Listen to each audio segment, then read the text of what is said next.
Bonjour, c'est Sandrine de l'atelier du loisir créatif. J'ai découvert le quilling depuis peu et j'aimerais vous en faire partager pour commencer quelques notions de base. Alors le quilling, c'est l'art d'enrouler des petites bandelettes de papier qu'on trouve sous cette présentation en général. Alors il vous faut un stylet.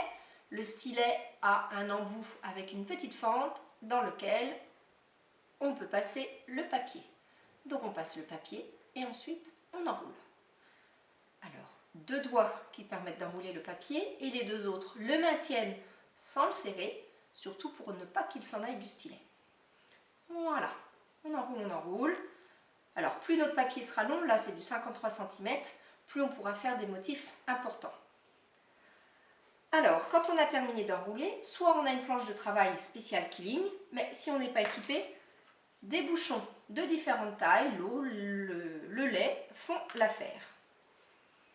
On les met dedans, hop, et on laisse le papier prendre toute la place dans le bouchon.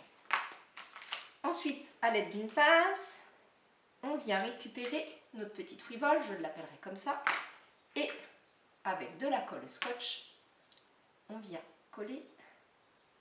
Voilà. Alors, c'est là que la pince aussi peut s'avérer utile. Voilà, moi je coince le papier, les deux extrémités avec ma pince. On va le laisser sécher. Voilà, là, on a tout simplement un rond. Alors, à partir de ce rond, on peut faire différentes formes. J'en ai préparé à l'avance. Voilà, là, j'en ai fait un tout petit. Si je le pince à une extrémité, voilà, ça nous fait des pétales que l'on peut mettre pour des fleurs. Là, on a fait une pétale un petit peu plus grande, on a mis bout à bout deux papiers, et voilà, on a une goutte qui est bicolore. Ensuite, toujours avec notre rond de base, on pince des deux côtés. Et ce coup-ci, on a une amande ou un œil. Voilà. Alors avec du papier fer, ça peut faire la feuille ou la tige d'une fleur.